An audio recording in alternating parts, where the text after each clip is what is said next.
We want to invite you to turn to the book of Philippians today and chapter 4. Someone has said the church is like a computer. There is nothing quite like it when it works,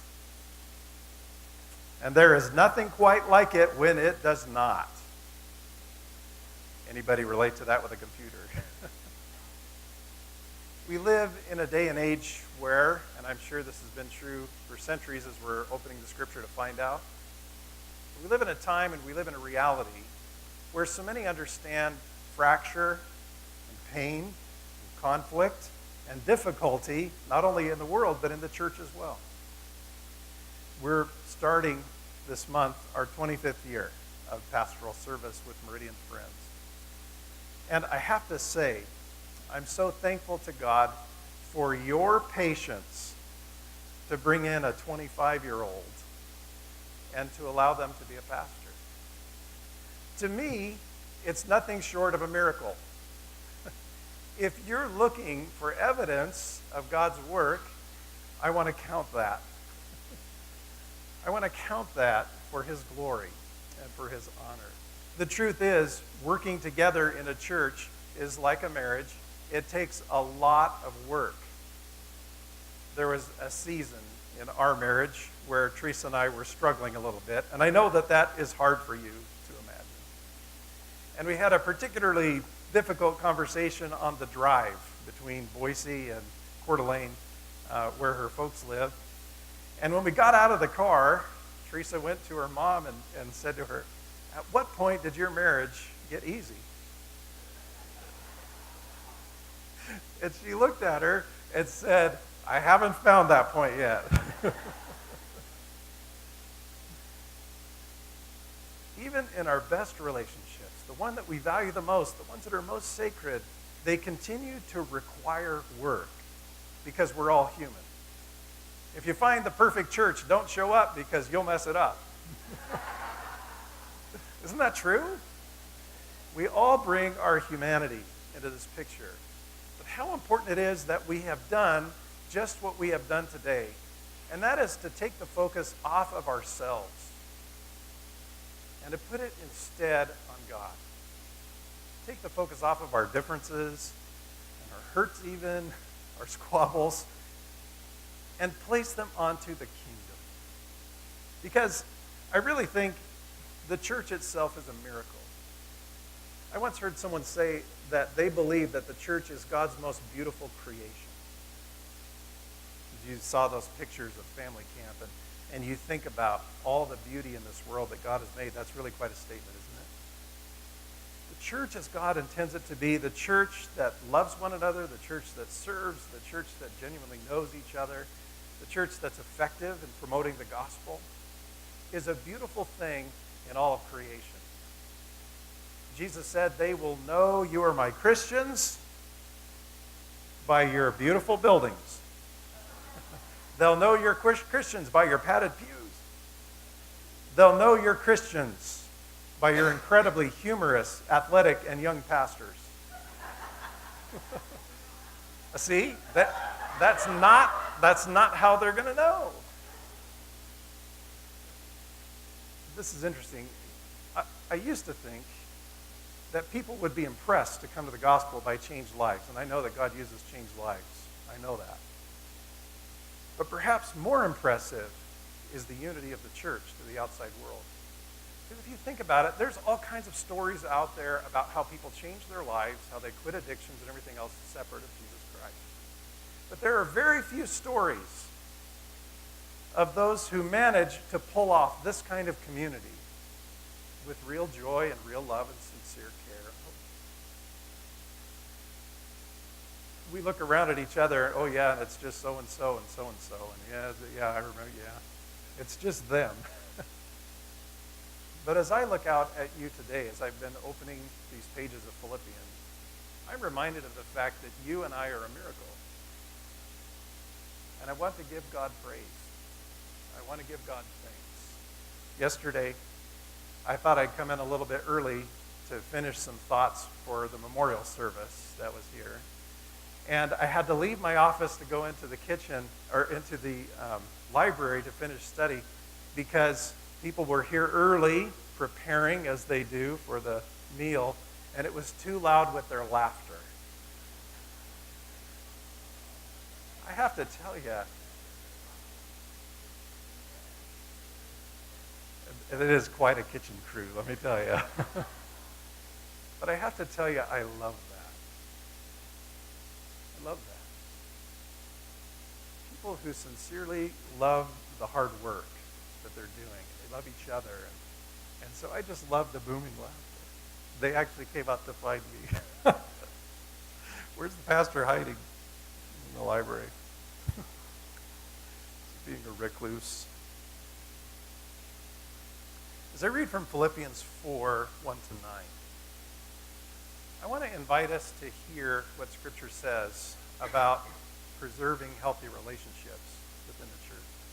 And to recognize that even 2,000 years ago, the church struggled with the same things that we do in maintaining good relationships with each other. Sometimes we say, oh, I just want to be the church of the first century. And I say, which one? Have you read these books? They had all kinds of problems like we do. But Jesus is the same then as he is today. Would you stand with me as you're able, and let's hear what the Apostle Paul had to say to a church struggling with conflict. Philippians 4, beginning with verse 1. Therefore, my brothers and sisters, and I'll explain the therefore in a bit here. You whom I love and long for, can you say that about your church? My joy and my crown, stand firm in the Lord in this way, dear friends. I plead with Euodia, and I plead with Syntyche. Paul had spent quite a bit of time in this city. He knows these people. I plead with them to be of the same mind in the Lord. Yes. And I ask you, my true companion, help these women since they have contended at my side in the cause of the gospel, along with Clement and the rest of my co-workers, whose names are written in the book of life. Now, some very familiar words. Rejoice in the Lord always. I'll say it again, rejoice. Church, let your gentleness be evident to all, because the Lord is near. Do not be anxious about anything, but in every situation, including, I think, our conflict, by prayer and petition with thanksgiving, present your requests to God, and the peace of God, which transcends all understanding, will be what guards your hearts and your minds in Christ Jesus. Finally, brothers and sisters, make this decision. Whatever is true, whatever is noble, whatever is right, whatever is pure, whatever is lovely, whatever is admirable, if anything is excellent or praiseworthy, think about such things. Whatever you have learned or received or heard from me or seen in me, put it into practice, and the God of peace will be with you. And may there be this kind of focus and unity among us as well as brothers and sisters. Amen? Please be seated. Pretty familiar words in there, would you agree? The last part of Philippians there, verses 4 to 9, are what you might call refrigerator verses, right? They're the ones that you write out and you stick on your refrigerator. But the only problem with refrigerator verses is that we often don't put enough of the context in with that. And I want to invite us to see the wider picture of those refrigerator verses. Rejoice in the Lord always. It's no trouble for me to say it. Rejoice. Focus on things that are good, right, true, noble, etc., etc. The context of that, believe it or not, is conflict. I want you to see where Paul's going as he exhorts the Philippians to make a decision to rejoice in any circumstance and to pray about all things and to find good when it seems there's just darkness all around. He actually says these things on the heels of speaking to two individual Christians, Euodia and Syntyche. And I've always thought maybe that's the reason these two ladies are cranky is because of the way they were named. I doubt it. Someday, I'm sure, I'm going to meet Euodia and Syntyche in heaven, and I'm going to have to pay for that. but aren't those great names for your baby book? Everybody wants a biblical name for their babies. How about Euodia or Syntyche? Yeah, it's in the Bible. They were told they're supposed to get along with each other. These famous verses are set in the context of specific context. They're set in the specific context of conflict. Of two people that, whatever the conflict is, it's so severe, it's obviously impacting the whole community, or Paul would not point them out publicly and says, I need to exhort these two. And he says, and I want all of you to come together as my loyal yoke fellows to help these women in this strife and this difficulty that they're going through. Paul also says, stand firm in the Lord, and this is a phrase actually that he's used before in chapter 1, verse 27, to stand firm in the Lord. Let's look at a little bit of context. Last Sunday we read from Philippians chapter 3. In that chapter, Paul talks about this great reconciliation that's already taken place for us on the cross of Jesus. He says, all those things that were in my past that I used to count as pride, I now count as loss because of the surpassing greatness of knowing Jesus. Paul is so enamored with what Jesus has done to purchase his forgiveness. He is a forgiven man. All of the things that he used to do, that he's so ashamed of, God has forgiven. There's a great reconciliation that's happened in the past in chapter 3. There's a therefore in chapter 4, verse 1. Did you notice? So now you need to know what the therefore is therefore. There's a great reconciliation that happened with Paul in the past. And he's also looking forward to a great future. And he says, this one thing I do, forgetting what's in the past, I press forward, I strain forward to reach the crown, to take hold of that for which Christ took hold of me. So there's also this hint in chapter 3 of this reunion that's going to happen among believers. So there's this great reconciliation in the past of the cross, that God has reconciled humanity to himself.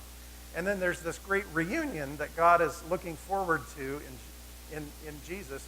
He's going to bring us to heaven. And in the context of these two things, in the context of the past and in the context of the future, Paul wants to say, therefore, I want to show you that this is how you're to stand firm in the Lord. Notice that Paul is pleading. Pleading. There's great urgency. The reason I'm bringing this context is because I want you to see that for Paul, this is really, really, really important. By the way, Jesus said, they'll know you're Christians by your love. The gospel is at stake. Everything is at stake. Our witness to the world is at stake if we can't get along with each other. So think about this, church. Remember the past, the cross, the great reconciliation of Christ. Remember the future, the great crown that's ahead of us, this reunion of heaven that's coming. And then it's as if Paul's very parental with them. And here's what he has to say to them. Don't quarrel along the way. Remember your past, what you were. Remember the cross of Jesus who died for you so freely. Remember that you're a forgiven person. Remember that you have heaven to look forward to. Oh, and then he sounds really parental. Don't quarrel along the way. One of my favorite Bible stories is the account of Joseph in the book of Genesis. Joseph's 11 brothers resent Joseph because Joseph has favor with Papa. He brags about it. And of course, when the youngest does that with all their siblings, because I'm the youngest of 4, I know. Their resentment turns to anger, which in this case turns to vengeance and turns to betrayal. And they sell Joseph into slavery. Great brothers. They leave him for dead. Joseph's life becomes in a series of hardships and misfortunes, but God keeps intervening along the way and turning misfortune into opportunity. I love that story. I love how God never abandons them in spite of the fact that those guys are pretty rotten. And God's going to use this one that they forsake to rescue them. Does that sound familiar? And Joseph is such a type of Christ from the Old Testament. Joseph himself described it this way: what others intended for evil, God intended for good.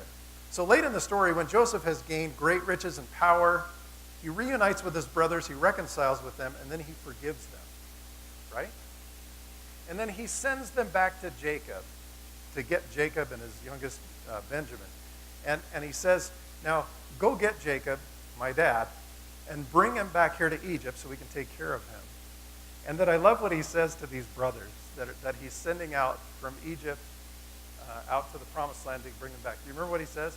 He says, don't quarrel along the way. I just love that. So then he sent his brothers away as they were leaving, and he said to them, don't quarrel along the way. And I can't help but think about that when I hear the great apostle Paul exhorting his church, and he's given all these beautiful reminders of our history and our future and who we are in Jesus. And then he says, therefore, quit fighting. Stop it. Chapter 4, verse 1, where it says to stand firm. It's not the first time, as I mentioned, that Paul's used the phrase in Philippians. And it's stiko in the Greek, stand firm. He uses it there and here in 127. So he's connecting some ideas. And you can make a case that this is a major purpose for Paul in writing the book of Philippians. I want you to stand firm in the Lord. And then he says, I want you to stand firm in chapter 4 in this way. I want you to get along with each other. Stand firm, stand together, do not quarrel. This is essentially the same message that Paul has for these two women in Philippi. Their names are Euodia and Syntyche, but they might as well be Betty or Mildred or Stanley or Wilbur or any variation thereof. They're two people who forgot that they live between a cross and a crown.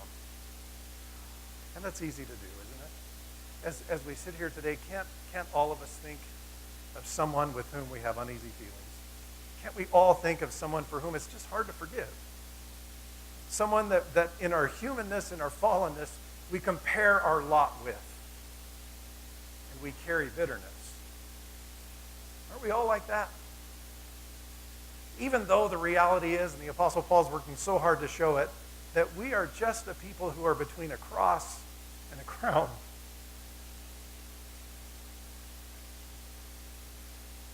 We live between a great reconciliation and a great reunion.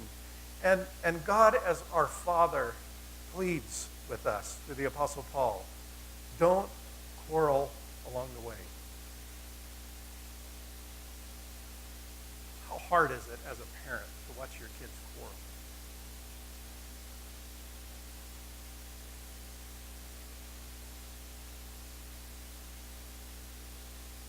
On his radio broadcast, Steve Brown, he's the host of a ministry called Key Life Network, explained that when a group of thoroughbred horses face attack from an outside enemy, they stand in a circle facing each other with their back legs, and with their back legs, they kick out toward the enemy. Donkeys, he says, on the other hand, do just the opposite. They circle up facing the enemy and use their hind legs to kick each other.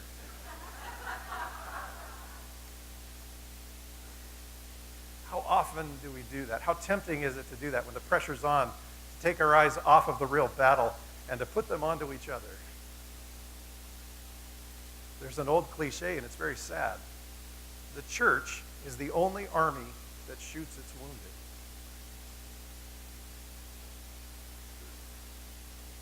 Paul says, stand firm in the Lord. Agree in the Lord. Earlier in Philippians, back in chapter 2, Paul gave an example of two stallions, Timothy and Epaphroditus, and his words about them in their sacrifice for the gospel and in all that they've done for the church. He says, I have no one else like them. They are good examples of what it means to be in the Lord. Here in chapter 4, he has to confront some donkey behavior. And I'm glad he does, because we're all human. The Philippian church is not perfect. It's doing great things for the gospel. I'm so thankful for the Philippian church. We needed the Philippian church to carry the gospel. They had their problems. Do we give each other the right hand of fellowship or the left foot of fellowship? In just a moment, I'm going to summarize this plan for peace by reiterating these very famous verses of Paul that come in the latter part, starting with verse 4. And they're wonderful verses. They're incredible instructions. But I'm spending more time here offering the context because I want us to understand the urgency of Paul's plea. The urgency of his encouragement to these people to stand firm, to agree, to stand together. Why? I think there's some reasons Paul's offering. One, agree for the sake of heaven. Agree for the sake of heaven. Now that sounds parental, doesn't it? Be good for heaven's sake. But I think that's exactly what Paul says. He sets this conflict between these two individuals within the context of heaven.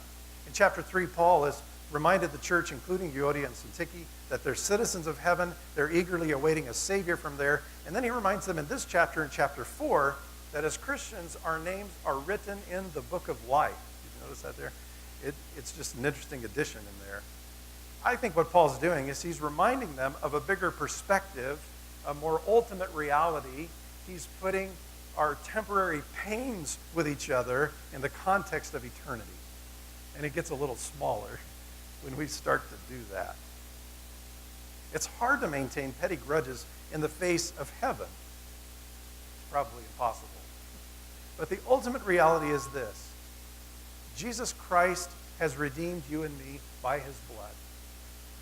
Someone who deserved no condemnation accepted all of it. He put all of the sin of the whole world on his back. And he did that freely. And he did it not only to be a peacemaker, but to show us how to be peacemakers for others who need us to do the same thing.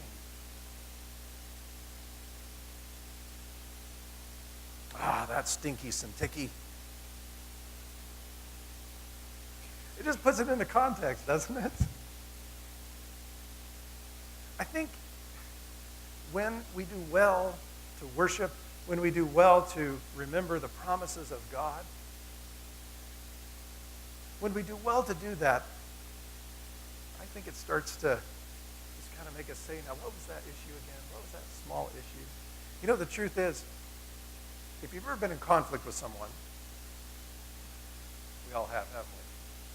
I was just talking to Teresa a couple weeks ago about a conflict, a very serious one that I had about 20 years ago. Boy, it was a big deal. I shouldn't open this whole can of worms, but I will. We got into conflict with a couple of people, and we ended up having a mediator come in with a trained counselor. We met several times. We ended up coming in front of the church, all three of us, and sharing how each one of us were wrong. It was a good thing, because there was healing in that. But I was telling Teresa, so this all happened about 20 years ago. And what I remember about that now is this. I cannot remember what the issues were. It was such a big deal at the time. I lost so much sleep over it. It was such a painful thing. It was such a difficult thing for all of us involved. And at this moment, I honestly can't remember what the actual issue was. I think that's the way it should be. Are the issues that important? Maybe Euodia didn't get full credit for all that she did in the Sunday school ministry. Think so? Or Syntyche, maybe she sings more often in the worship team than Euodia. I mean, these things, that I don't know what they were, but they just don't matter in the context of eternity. I remember the scene where Jesus' disciples are arguing over who's the greatest. And of all things, Jesus kind of slides up behind him and he asks, hey, what are you guys talking about? Oh, nothing. Nothing. To squabble over something that's petty just doesn't fit in the presence of the greatness of our God. I'm not saying that we ignore issues. Please hear me. In fact, the whole point of me saying this issue that was a long time ago is that we face them very boldly. We would not have just gotten by them if we just kind of pretended there weren't issues. We worked through them very hard.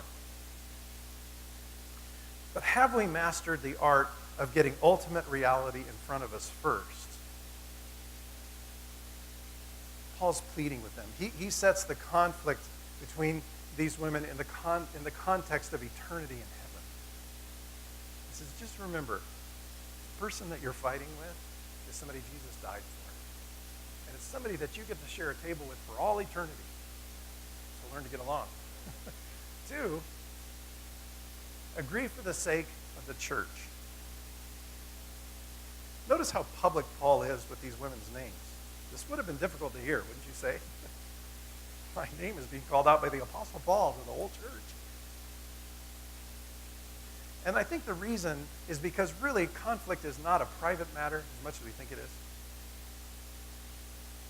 It's a public matter. It impacts everybody. And I know that when I'm struggling with conflict, I'm far less available to people that I love. It burdens us. It impacts everybody when our heart's not clear and clean.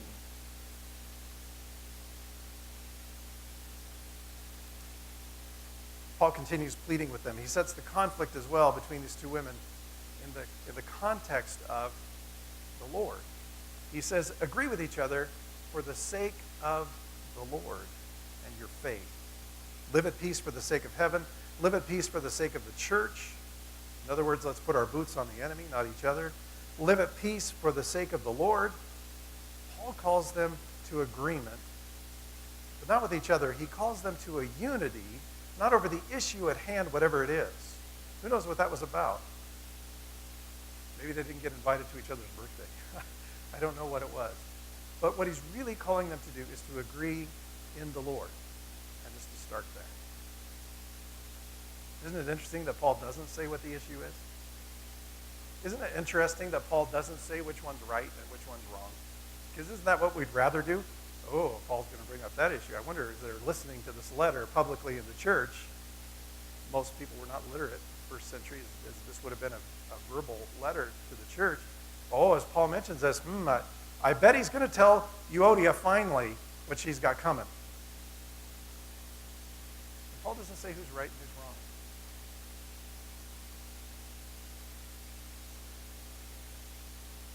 Agree with each other in the Lord.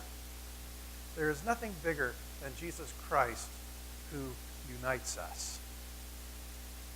The person and the work of Jesus trumps our minor differences. Aren't you glad? Now, there are other places in the Gospels or in the letters, the epistles, where Paul clearly says that person's in the wrong. Deal with it. In this case, that obviously wasn't what was going on there. So deal with it, he says. Learn how to love each other. Let me move on. Let me give you some words that can help us make a plan for peace. If we read the last part of what we've read this morning in the context of conflict, let me offer it this way. As a plan for peace, resolve to make peace. I love the absolute terms Paul uses. Let your gentleness be evident to all. It's pretty easy to let my gentleness be evident to other people who are gentle. But let your gentleness be evident to all. Don't be anxious about anything, but in everything, you see the absolute terms, pray. Whatever is true, if anything is excellent, whatever you've learned or heard from me, always, all, anything, everything, whatever. I want to be an always, all, anything, whatever Christian, don't you? This is challenging. It's difficult sometimes to see these good things in the midst of bad things. It's important. The tendency in conflict is to do the opposite. It's to absolutize, not the terms of peace, but the terms of war. And it sounds like this. You never. Or you always. And when we absolutize the terms of war versus the terms of peace, we're putting our boots on each other. Somehow, conflict has a way of blinding us to reality. We don't like that, but it's true. And I am convinced that that's one reason we need the church. We need to be in relationships with each other to the extent that we've developed trust and genuine relationship and mutual accountability with each other, so that when one of us steps out of line, somebody else can very lovingly and gently say, hey, have you thought about it this way? I don't know if it's a you always or you never kind of situation. You know what I mean? Help each other. I love the Matthew 18 steps for confrontation. Not because it goes to the church publicly, but because the whole plan is to be as small as possible, as long as possible. Just one person. One person who loves you. Isn't that a gift when someone tells you you have spinach in your teeth? Because everybody else knows it, trust me. Everybody else knows when our attitude stinks. We need someone who loves us and cares about us enough to just come alongside and say so.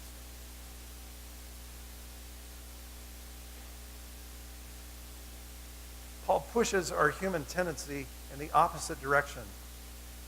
He pushes us toward pursuing and embracing absolute joy, gentleness without circumstance, trust in God, celebration of the good, noticing the right things and the true things and the good things.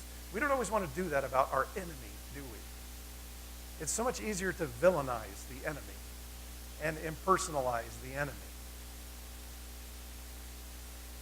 Paul's laying out practical steps for reducing conflict. 2, he says, rejoice. And I really think this is a decision in conflict, don't you? The time that we really don't feel like it is the time that we probably need it the most. And these verses, and maybe even, the song, Rejoice in the Lord Always, it's a little annoying if you're just plain upset. Kind of gets on your nerves a little bit. Probably telling you that your heart's not right. Because it's Scripture. And I think Paul had to say these things in the context of things that weren't quite right within the church. Because he didn't say, rejoice when you feel like it. He says, rejoice always. Over and over, Paul invites the Philippians in any circumstance to keep their eyes on Jesus. Don't allow conflict to blind you to the fact that God is at work. To the fact that you could be part of the solution for this other person changing. And heaven knows Euodia needs to change, right? We all know that. If you're Syntyche, you know that. Maybe you're part of demonstrating, of initiating, of being the peacemaker who helps that change to happen. 3, refuse to react in anger. I say that rejoice in the Lord always is connected here because look at the next statement. Let your gentleness be evident to all. Refuse to react. The operative and key words here are this: gentleness, evident, all. All of those are weighty words actually in the original language. Gentleness, we're not going to like this. Gentleness here literally means clemency. You know what clemency is? Yeah, it's something that goes completely against our sense of justice. Clemency is not holding someone responsible for something that they did wrong. Clemency is tough. And in a big way, we don't like clemency. Because if you did me wrong, I want you to pay for it. And Paul says, let your attitude and your heart of clemency be evident to all. I'd rather state my case, thank you. It's a refusal to act out of anger. It's a refusal to retaliate in a way that you may feel entitled to do.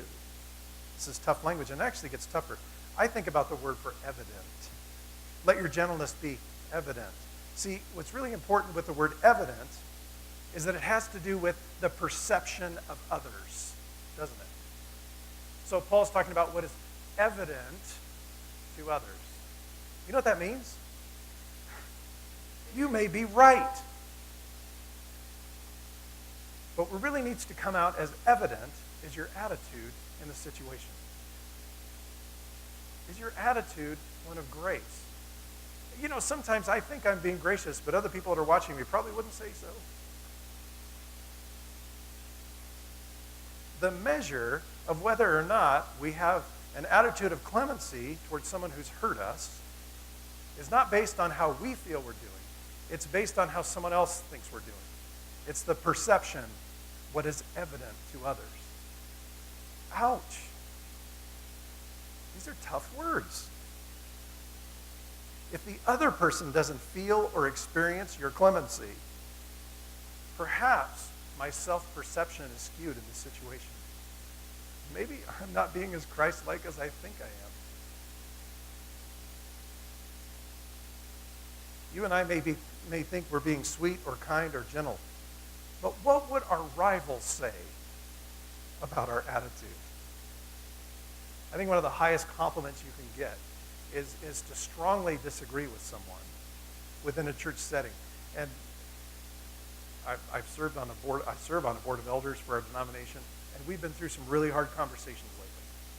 But to be able to say to one another, I respect where you're coming from, and I truly appreciate, I really appreciate your attitude. I know that you love me. What would our enemy say? The problem is this, and this happens in marriages. I can be right with the wrong heart.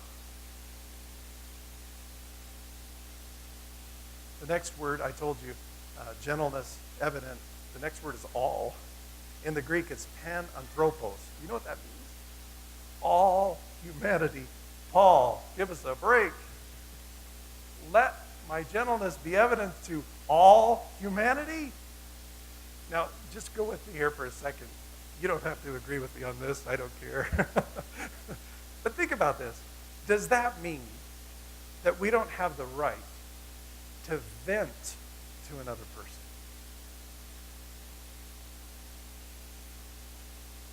Think about it. I mean, there's even psychological therapies of rage therapy that you just need to bust a bunch of stuff and you'll feel better. And just shout and, you know, this primal scream therapy.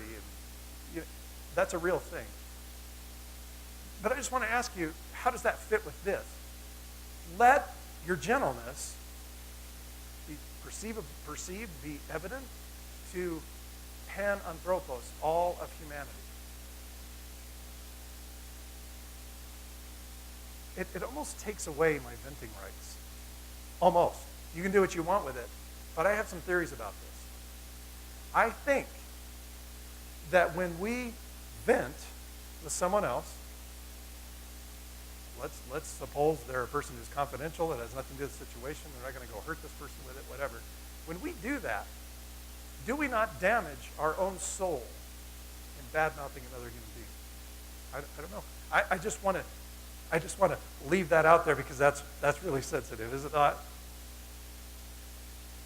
If we don't like that, you will like this one. Release your pain and problems to God. See, what I think Paul's doing is he's saying, I'm taking away the right for you to blow up with other people. And what you need to do with that is you need to give that to God. Paul uses two related words in verses 5 and verse 6, and in English it gets lost. But he's making parallel statements. He's saying, let your gentleness be known to all humanity, and let your requests be known to God. Got it? Let God know your problems. Let others know your peace. And this may be the hardest thing that Paul's saying here. It's a feat of superhuman endurance, not to vent with another human being when we're in a conflict. We all find that nearly impossible. Again, Paul's not saying don't address the situation. Address the situation. Be really clear about it. Do it with gentleness and humility. Get the log out of your own eye first before you go to pull the speck out of your brother's, etc., etc. There's a lot of other sermons on this topic. I'm not saying dodge it. I'm saying deal with it. He's just saying that we need to do that in a gentle way, in a way of clemency, in a way that you get to that place where what you're doing is you're bringing your whole self and your whole situation, your whole attitude to God first, in such a way that God's power protects and guards your minds and your hearts in Christ Jesus. How about this? If we vent with God, we can be peaceable with others.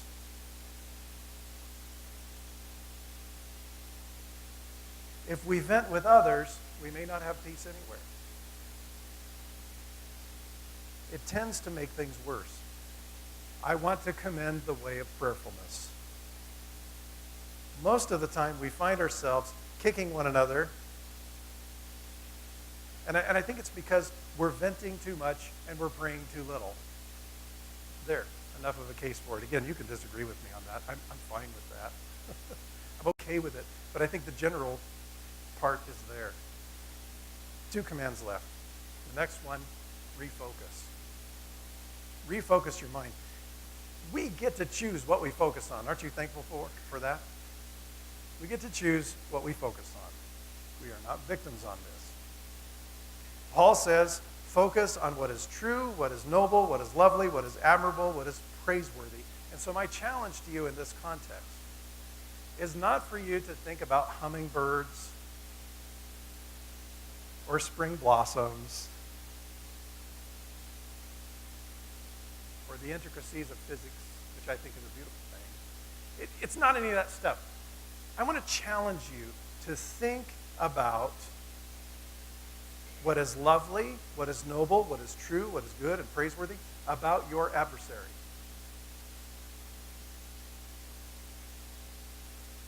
About that brother or sister who is created in Jesus Christ, for whom Jesus died, for whom he longs to bring to heaven with you as your older or younger sibling in Christ.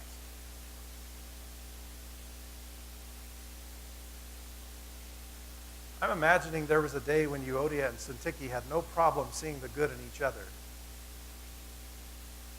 No doubt to me they had become friends to one another, as well as servants of the gospel, because really our conflicts with those we don't know very well don't get very deep. This was a deep conflict. Whatever came between them affects their eyesight. They can no longer see the good in the other person. And Paul, I think, is asking them to reverse that. Practice seeking their virtues, not their shortcomings. Practice singing each other's praises publicly, not reciting each other's vices. The scripture says, confess your own sins. It doesn't say confess somebody else's sins. And, you could say, well, that's kind of positive thinking, isn't it? Yeah, I think so. But I think it's critical thinking. And I want to challenge us with that. The reality is, there is good in the other person. Let me go a little deeper, okay? You ready? Deep breath. In at least one way or another, the other person is right. Do you agree? Teresa and I are speaking at a marriage conference in October. And I think probably the most important thing I need to say as a husband is that it's okay once in a while to say, I was wrong. Amen? The person that you're in conflict with is right. I'm not saying you're not. I just think that's a better assumption. There is at least part of where they're coming from that is right. And you and I have something to learn from them if we're not afraid of the truth. Because the truth is what sets you free.